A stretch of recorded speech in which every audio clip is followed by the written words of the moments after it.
This article discusses the ghost of the school curriculum past, present, and future. As we go through it, I've highlighted some notes so we can see what it talks about. The article written by Jane Kenway discusses curriculum changes and how it is comparable with the movie and the book A Christmas Carol by Charles Dickens.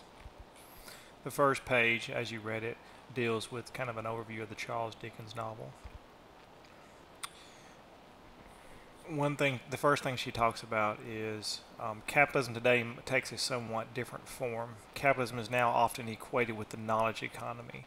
So she kind of compares the curriculum movement today more towards the old economy system, which also runs parallel with the Charles Dickens novel and Scrooge. How Scrooge was always worried about money and pennies, and it says right here, economies which are directly based on the production, distribution, and use of knowledge and information.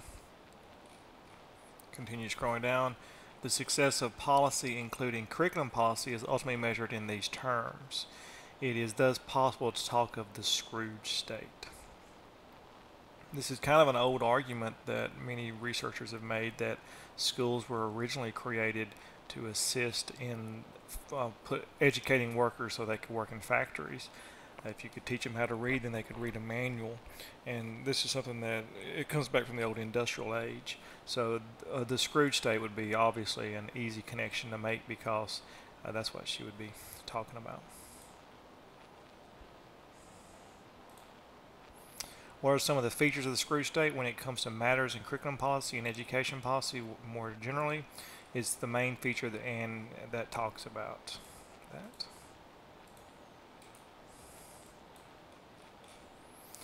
Always auditing, counting, measuring, comparing, benchmarking, setting standards, and thus standardizing. Many people who are out in the field now teaching would agree with this, that education and curriculum today is very Scrooge-like, that they're always looking at numbers and how students have achieved and how students have done well on their state test. It names curriculum highways, essential learnings and pathways. Overall, it seeks to keep students on government-prescribed grids of knowledge, just like Scrooge would do in his life. Dickens, Marx, and Derrida. Marx and Engels wrote the Communist Manifesto in 1848. If you've ever had a chance to research the Communist Manifesto, you may wish to. Many people who teach high school kind of shy away from that because communism definitely has a bad name. However, we all know that communism is an economic system that does work on a very small scale. For example, communism has a theory that everyone works together and creates their own utopia as by working in a group. And that's what Marx and Engels wrote when they wrote the Communist Manifesto. If you look at it real closely, you actually see that he feeds off some of the fears that many of the people had during the Industrial Revolution. So the Communist Manifesto is always, you really want to stay up on the history of that. It kind of does it. Like what I always did whenever I taught high school was I gave the Gilligan Island example, that Gilligan's Island was ultimately a communist state because all the people on the island worked together for the betterment of each other. If Gilligan's Island was a capitalist state, then if someone broke their leg or someone got hurt and they could not help themselves, then ultimately they would have no trade to offer and therefore couldn't get better. So you wouldn't want capitalism on a very small state like that. The issue was that Marx and Engels tried to write that the Communist Manifesto in their book, that communism could be done on a very large scale, such as a country the size of Russia. They also left some things hanging, which was that there should be a revolution. But in the book it also says in the revolution that for a short period of time a leader should arise who would be a dictator and help guide them towards that utopian communist state. But Marx makes a very weird statement by saying in his book that after a couple of years the dictator would actually step down and allow the people to govern themselves.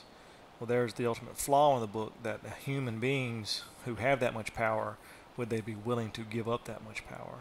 And that's when we see Lenin and Stalin and later Khrushchev and all the famous Russian leaders who kept saying, I have another 5-year plan, another 5-year plan to get us towards that utopian state, and they would never ultimately give up their power.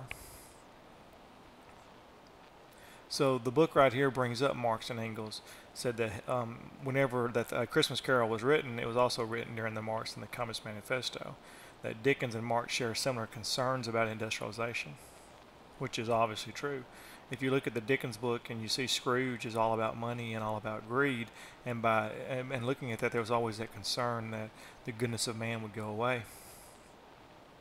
Marx, on the other hand, said that the industrial state was eroding the society, and that everyone needed to they kind of take different paths. Marx argues for a revolution, while Dickens argues for the goodness of man would prevail.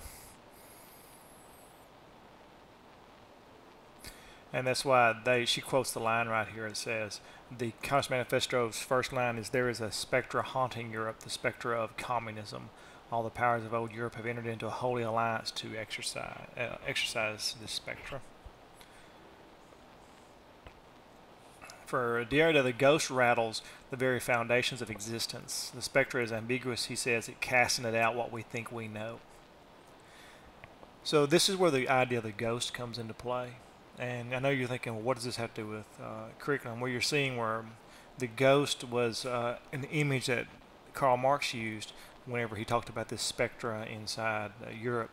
And the ghost is also something that Dickens used, because if you think about what a ghost is something that takes us away from the reality of our everyday life.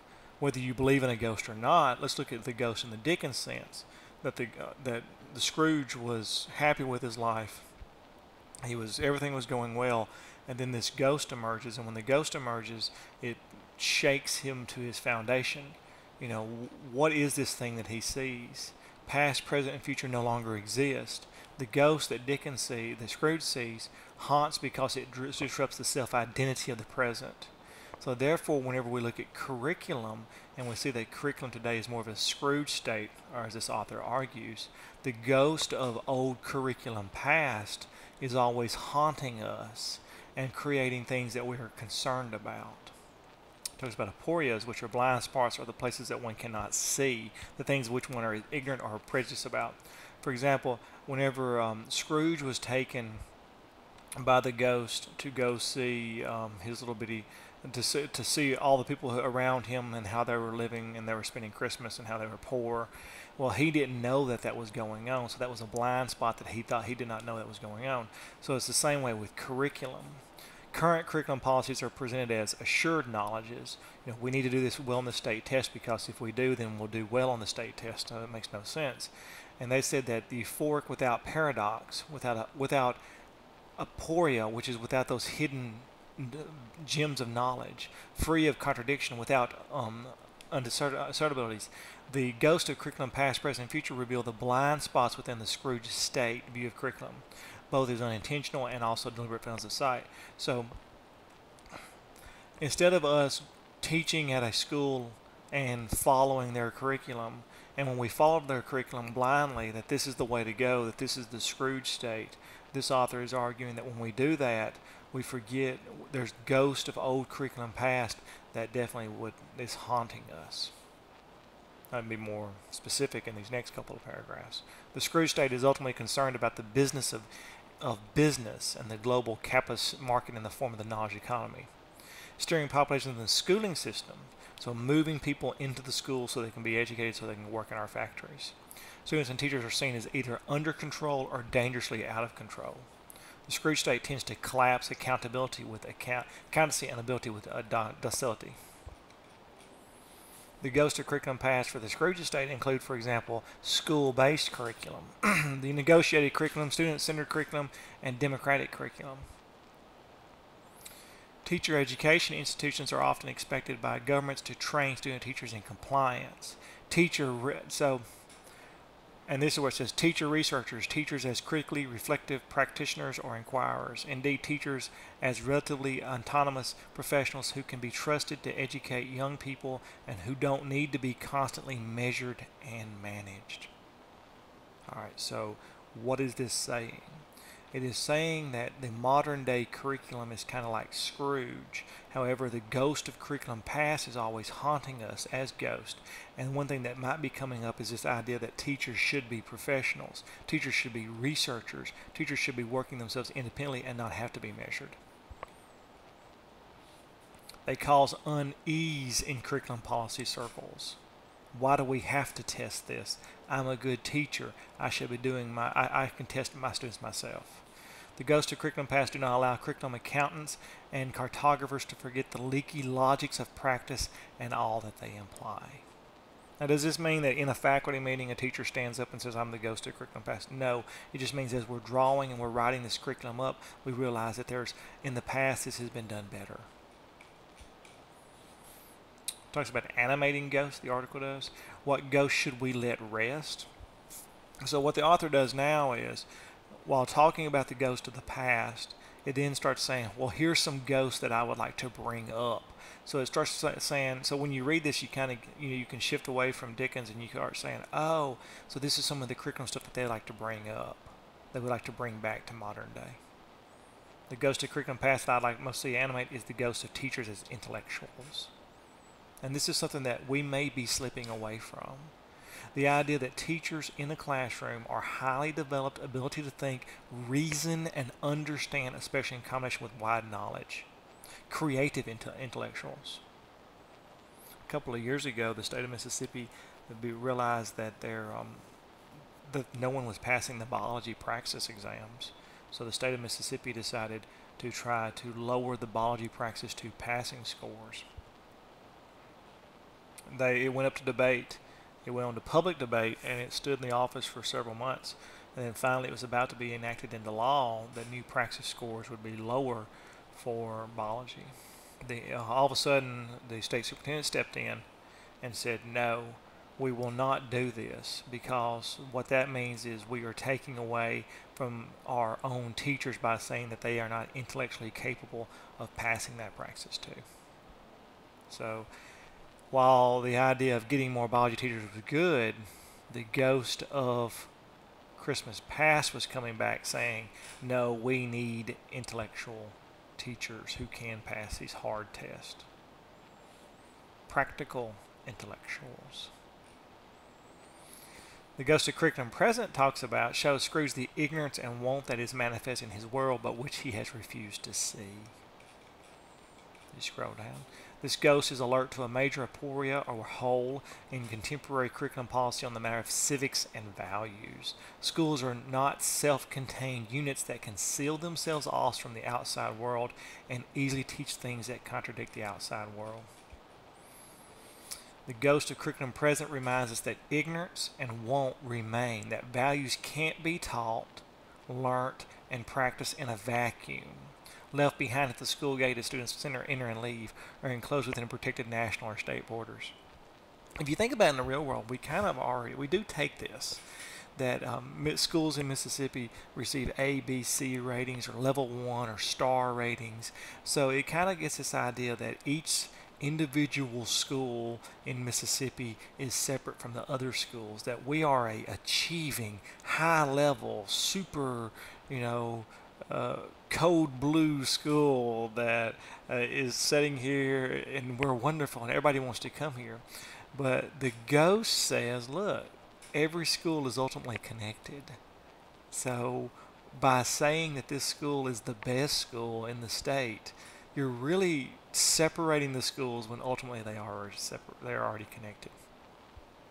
The ghost the author starts talking about is socially critical curriculum, states that blind spots of civics and citizenship education should be encouraged. That no longer should we say, oh, that's a Memphis problem, that's an inner city problem, that this is a worldwide problem. The article continues, and they have real good articles in here. The ghost of curriculum yet to be. The Scrooge state is obsessed with the future, with future-proofing. Numerous curriculum policy and education system documents make proclamations about the ways the future will be and how schools must prepare students for it. As if living in the now is not enough. Says as if the state test must be good next year. As if just being happy now is not enough. There can be no guarantees, no certainties about the future. Future can only ever be uncertain. This does not absolve us from taking some responsibility for it. Taking ethical responsibility for the future means caring for nature, for the climate, for the weather, and making this a top priority. It also encourages the teaching of the connections between all of these. The book continues, and so whenever as you read this article, as you have read this article, hopefully you got all this from this. That they took the Dickens novel, they took also a little bit of the Karl Marx, and they tried to compare that with modern day curriculum, and they started saying, look, we need to do all this and do this differently. So it's just a very, very interesting article, and it really makes you really think about that. After I read the article, I thought about all the state test standards, the MCT2, and all those ideas that are in the schools, and it really makes you just kind of shake your head and say, okay, why as a teacher do I get so enthralled and so dedicated towards that? I hear teachers that say it all the time. They'll say, state tests are coming up, state tests are coming up, and they get so worried about state tests. So maybe this article puts things in a little bit of a different perspective. Hope you enjoyed the article, and hope you, as you read it, you saw what I saw. Thank you for listening.